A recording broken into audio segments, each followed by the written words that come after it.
All right, you crazy beans and lovely leans and silly squeens. I don't know what any of that means. Now, some of this news is a little bit old. Again, we've been intending on making it the last couple days, but we got sidetracked by real world news. We got sidetracked by Twitch glitches. But guys, this is our bi-weekly news segment, hopefully soon becoming a weekly news segment called Thumb on the Pulse. It's where we deliver, when I say we, I mean me and my main researcher, Eternalfoxfire. We deliver some news that we have been collecting over the past couple weeks and just give it out to the world and kind of see what you guys think about the news that's kind of gotten our hearts racing this week.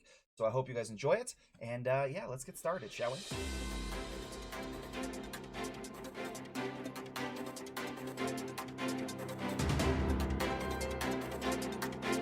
So we're going to go ahead and explain things. If you guys are just joining us for Thumb on the Pulse for the first time, it's where we do a live news segment where I very roughly, and keep that in mind, very roughly create a news segment live on Twitch for you guys where we update everybody on news that kind of hits home with games that we play on stream, games that we know that some of our friends play, and games that we know are popular amongst the streamer atmosphere. First things first, we usually start with some console news, as you guys that are coming back may know. With that said, we don't have any this month. Console news has been pretty played out with all of the new consoles coming out. We even stretched so far as delivering news on the new Atari that just came out. That's going to be pretty next-gen style. We did some news last Thumb on the Pulse with the KFC console. Again, seems pretty impressive aside from the weird chicken smell that's going to come from it all the time. But this week, we do have a little bit of news on a service, Xbox Game Pass. Now, starting, what was it, back when we watched the Xbox Showcase last year all together online, we got really excited about Xbox Game Pass. They had announced some of the titles that were going to be released with Xbox Game Pass, which essentially was every title they announced during that Xbox Showcase. Titles included Assassin's Creed, Fable. Lots of big names were going to be included with the Game Pass. However, since the Xbox Showcase, Xbox Game Pass has continued to evolve what is included with the Xbox Game Pass.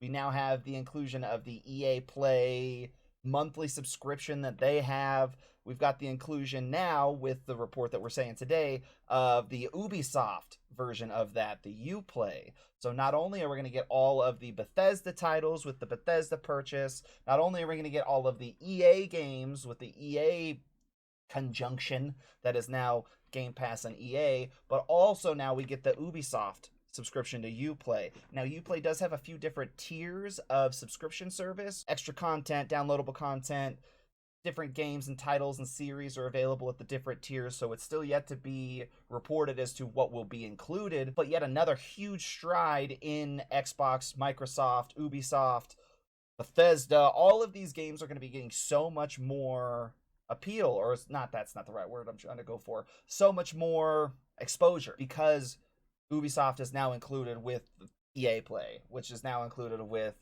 all the Bethesda titles, which is now included with anything Game Pass already had to offer. If you're not familiar with the company Ubisoft, games that are available within their subscription service includes all of the Assassin's Creed titles. You're getting Far Cry series, you're getting 11 Might and Magic titles, you're getting any Tom Clancy title that you can possibly imagine, and so many more games. Those were just the big names that I pulled from a list. Microsoft is winning so many different ways. Your online game service is included with Game Pass, which you get games included with Game Pass, which they're giving games away for free that you get to keep in your collection for free with the Xbox Gold. Microsoft is winning. In my opinion, Microsoft is winning right now. We are going to continue on to some more business news in kind of business purchase, business transaction, big companies trying to get bigger type news. Niantic, the popular AR company that's responsible for Pokemon Go, as well as some other AR games beforehand, they just bought out a competitive gaming platform company called Mayhem.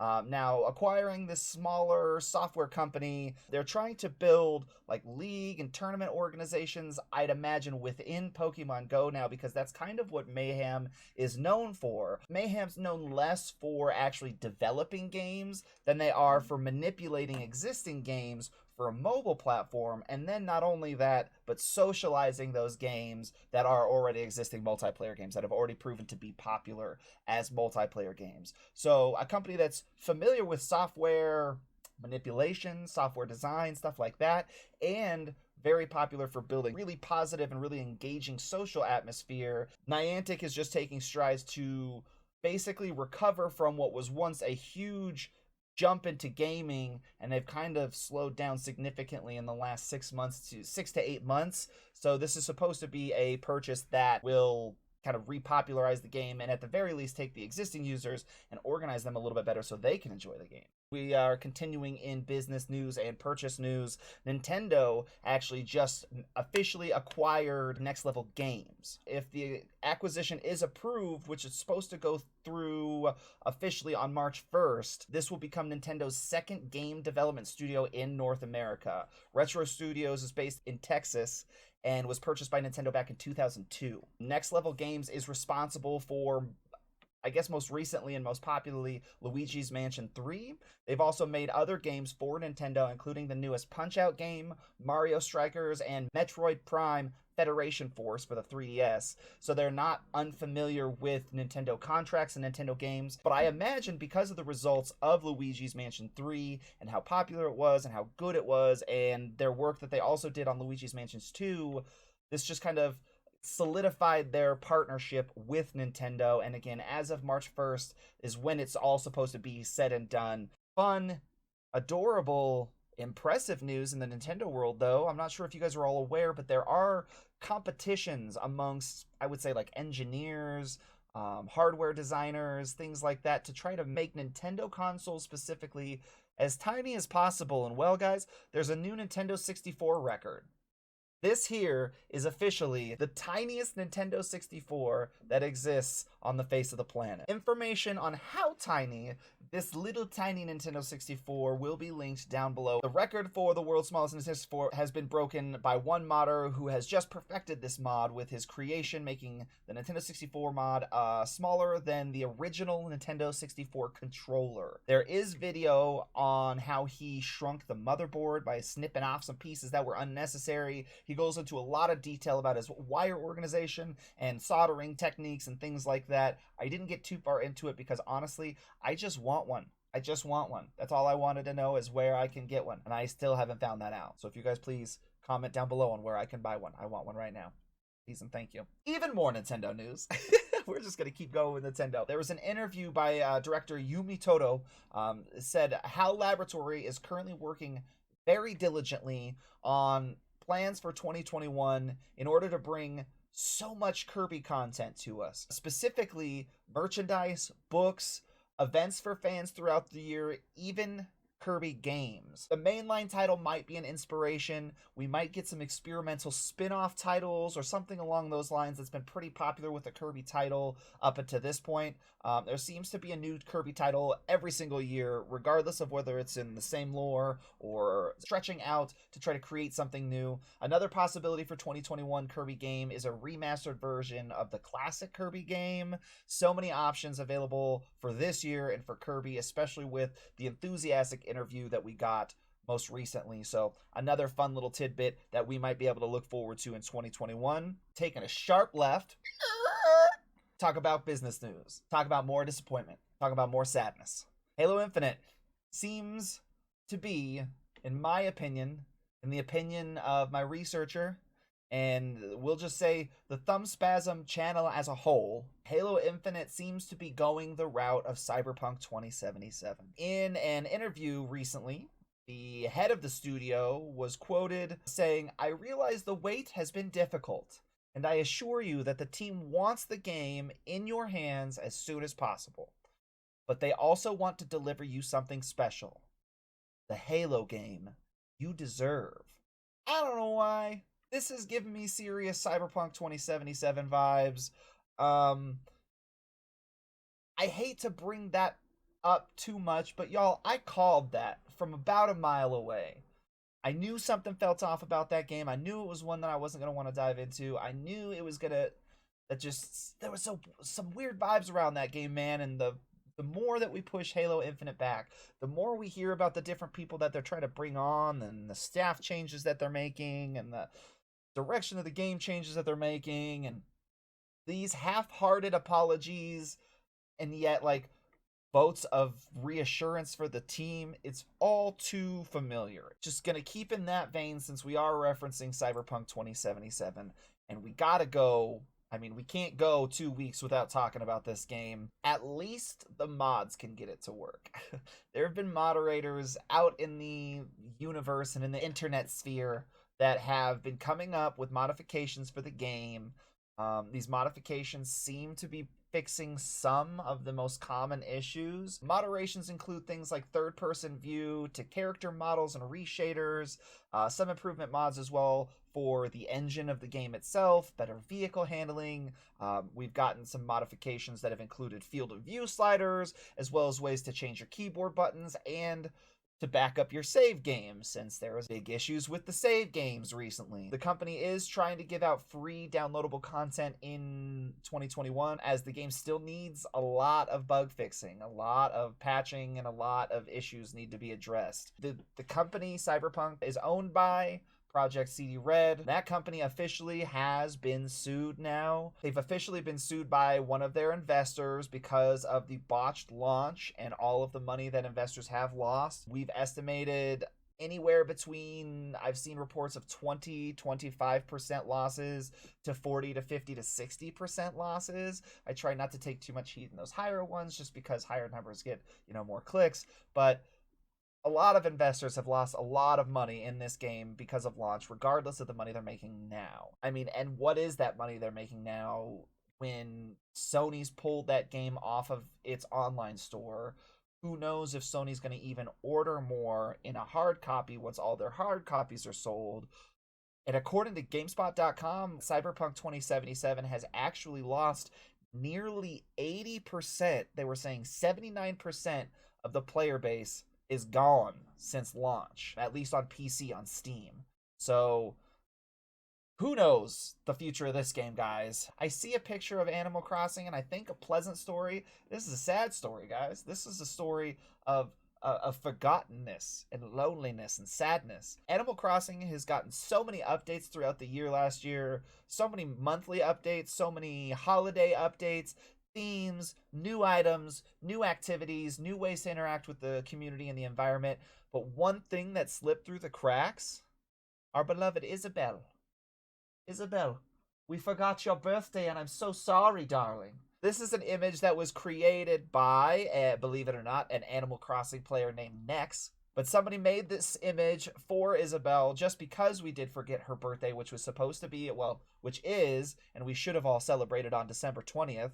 I don't know how this got passed by, but Isabelle, I'm so sorry. I know next year we'll probably make it up to you. Heck, this might be one of those things that they may have done intentionally, because I know Animal Crossing trying to hype up next year, announcing that they will continue to do updates, maybe monthly, maybe just for the holidays, things like that. But we'll be seeing very similar type updates that we got this year, next year. So, Isabelle, we're sorry. I apologize. We love you. On to a darker game, The Binding of Isaac. Now, this game's been explained to me a few different ways and a few different times from a few different friends. It seems just awful. Just so challenging and complex that I have a couple friends that really enjoy it, and if you like a game that's going to challenge you, this is the one. Not only challenge your gaming skills, but your mental capacity. This is one. Now, this has been a popular game for quite some time now. They've had update after update. However, sadly, The Binding of Isaac has announced that they are delaying the DLC that they had announced would be available in December to March. The DLC coming up in March will be the last DLC for The Binding of Isaac, and actually it's been since 2011 that we've gotten any downloadable content for this game, so as kind of a last hurrah, we're getting a big old DLC. Unfortunately, it's being pushed back. Like I said, when it does come out, we'll probably report on it then as well, so I'd love to hear you guys' feedback on what you think might be included with the DLC, and what you think of it when it comes out. Last but not least, we got a short news block today because we're preparing again, to potentially start making this a weekly thing. Lastly, we're going to talk about one of my favorite games, a game we're going to be playing a little bit later today on stream, and that is Apex Fight Night. That began, 3 days ago? 3 days ago on January 5th. This Fight Night included 24 new cosmetics, a limited airdrop escalation mode, which I think is still going on. We'll see later when we start playing it. Friendly loot gifting robots named Rev, I believe. Can't remember his name, but scared the hell out of Morbid Corpsey when he saw him, so he tried to kill him. And then it also includes a round of fisticuffs courtesy of Pathfinder's Town Takeover. Fight Night also introduces a new LTM airdrop escalation, which massively ramps up the number of supply drops, plummeting in over the course of the match.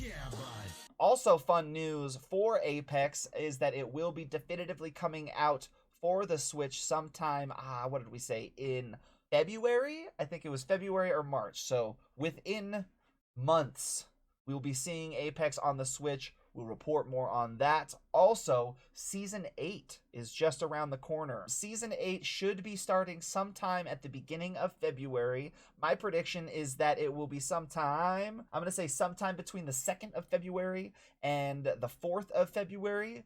Season 8 should be starting sometime between the 2nd and the 4th of February, in my opinion, because A, right around the 2nd is about the normal length of a season for Apex, and B, if I remember correctly, it's either the 4th or the 5th of February, either the 4th or 5th of February, that is the anniversary of Apex. So it's almost a guarantee that there's going to be some big event in Apex for the anniversary. I would imagine that they wouldn't do I wouldn't imagine they would do two separate downloads for Season 8 and then the anniversary. So I imagine those two events will be happening simultaneously with the same download. So keep a lookout for that. I did want to mention that Fight Night is removing Caustic's buff. Instead, it's going to be replacing it with a little bit of a nerf for Horizon.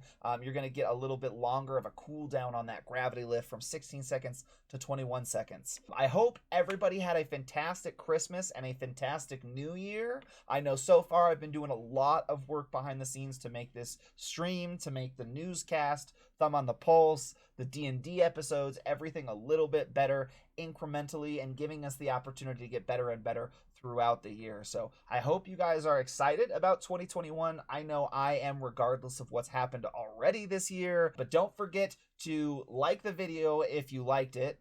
That makes sense, right? Click that like button if you enjoyed it. Hit subscribe if you haven't already. Click the bell next to that subscribe button if you want to get notified to videos that we have coming out in the future on our thumbspazm YouTube channel. But other than that, folks, I hope you enjoyed listening to all of this stuff that we learned by putting our thumb on the pulse. Have a great rest of your day, guys, and we will see you next time. Mwah! Music. Cue. Now. Or back then. Or then.